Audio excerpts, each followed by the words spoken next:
Hey Gearheads, and welcome to Garage Talk. I'm Corey, and that is the 2023 Grand Wagoneer, and I'm going to do a little trailer test today. Stay tuned.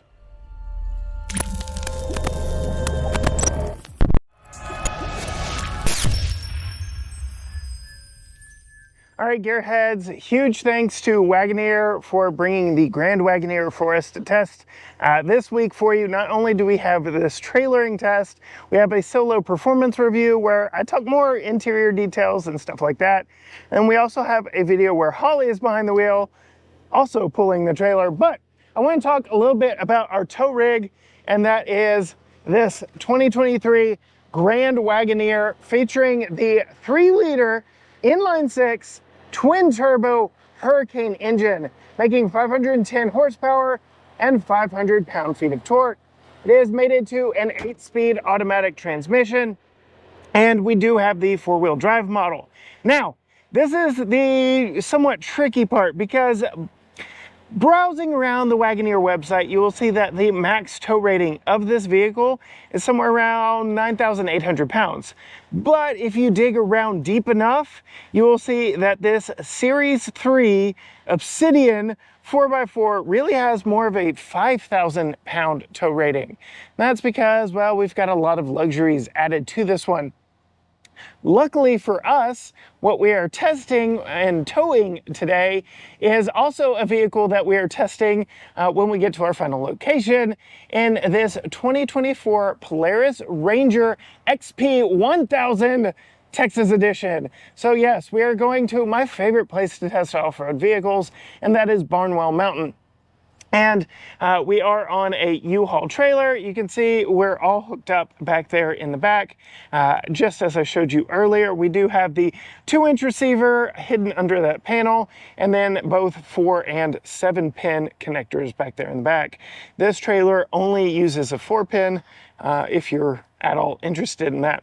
This Polaris Ranger, like I said, you will be able to see more on it coming very soon, the video that we're filming today. In fact, it says the dry weight of this Ranger is about 1,000 pounds, and you figure that trailer doesn't weigh too much, so we're definitely not stressing this Grand Wagoneer out with even its lower 5,000 pound tow rating, if that truly is what this particular model has.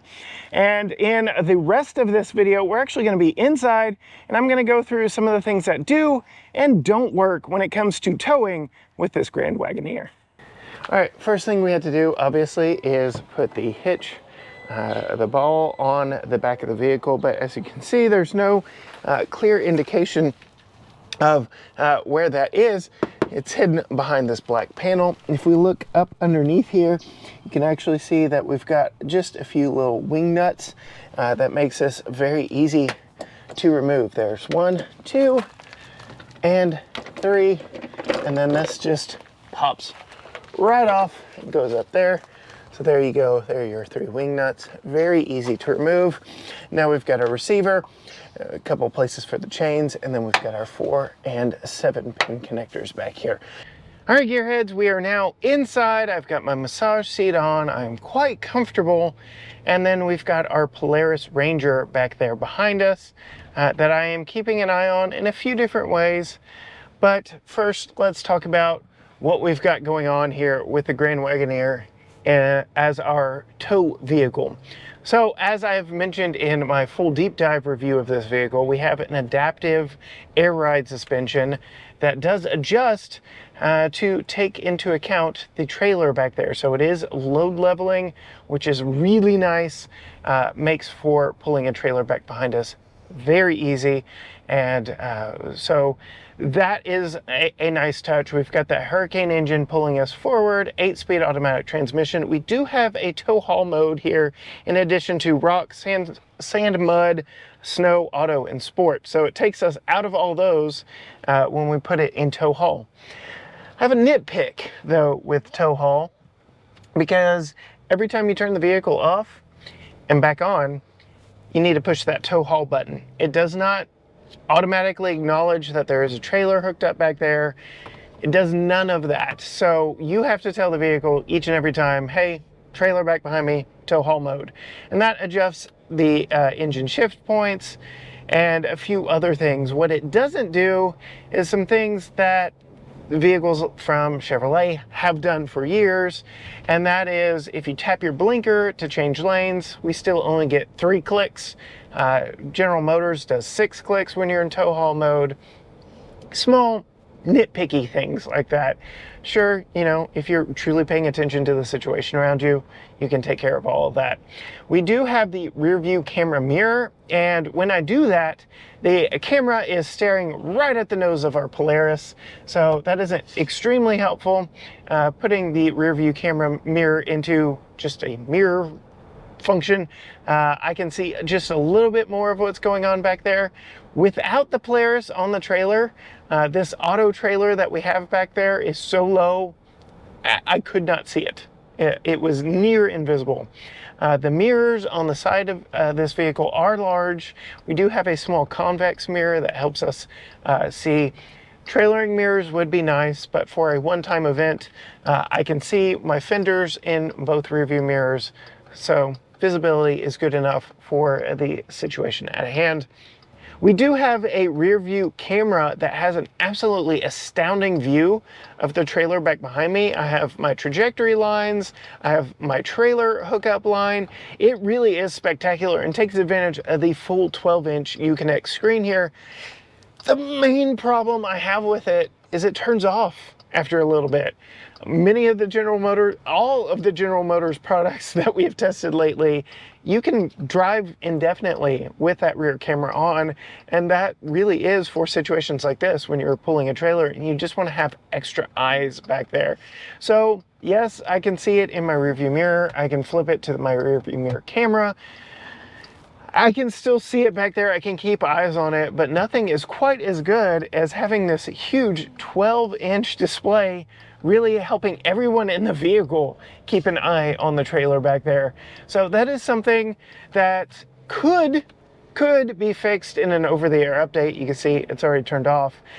And that really is most of my nitpicks with the trailering in this vehicle, because they are just that. They are nitpicks that could be fixed with a software update. So Stellantis, Jeep, Wagoneer, whoever I'm talking to, work a little bit on your trailering software. I really think you could be right up there with the big boys with just a few small tweaks, as long as it doesn't require some software changes or hardware changes to implement those software changes. As we are out now on the road, I can tell you, between the overall weight of this vehicle, the added weight back there on the trailer, the adaptive suspension, everything we've got going on, trailering with this is very easy. In fact, it is to the point where you could almost forget there is a trailer back there. There isn't a lot of shake and shudder.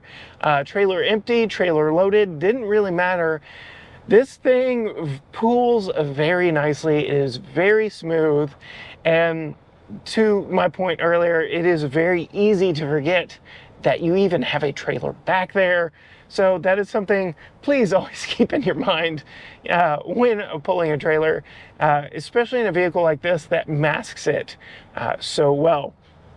That is really all of my initial impressions. I did tell you that we are filming multiple videos today. Holly is actually going to film our family review, still pulling that trailer. So if you want to get her thoughts on what it's like pulling a trailer on this, not just my thoughts, be sure and find our family review. And then we're also going to have some fun today, off-roading. That's the whole point of why we're going today in the first place. So be sure and hit that subscribe button. But now let's cut to some end of the day footage where I can give you some final thoughts on how this trailered throughout the day and what it did to our fuel economy. All right, gearheads, it has been a long day. The Polaris is loaded back on the trailer back behind us. We are departing one of my favorite places here in East Texas, in Barnwell Mountain.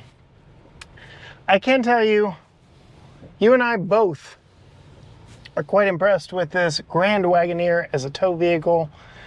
Only a few minor annoyances in the grand scheme of things, and all of it doesn't really detract from its capability. more so just from the towing experience. This camera goes off after a short amount of time, and just some things that could enhance the overall experience. But otherwise, this has been a very good tow vehicle and has been a very comfortable vehicle for us as we've explored, as we've lived here in East Texas, as we've done things. It's been a great roundabout going to get Tucker from school. All around good vehicle. So one thing that we did not talk about before now, because I was waiting until the end of the day to truly experience, is the overall fuel economy here in the Grand Wagoneer while towing. And 50 miles to get out here, we are seeing 11.5 mpg in tow haul mode. This thing really is not breaking a sweat when it comes to pulling that weight back behind us. And from the 13 that we were seeing without a trailer behind us, I would say it's not really that big of an issue, not that big of a loss. So all the way around, like, it's a pretty good tow vehicle. If you want to see more stuff like this from us towing tests, let me know down in the comments. If you want to see Holly's time behind the wheel of this with that trailer on the back, be sure and hit that subscribe button, ring the bell so you're notified every time a new video drops. You can see some stuff from her on social media, Facebook and Instagram at Female Consumer. Find all things GT Garage Talk at GT Garage Talk, Facebook, Instagram, Twitter, X, TikTok, YouTube, Threads, all the things at GT Garage Talk, or you can go to gtgaragetalk.com. But as for us, from Barnwell Mountain with a trailer in tow behind the 2023 Grand Wagoneer Series 3 Obsidian. Until next time, gearheads. Bye.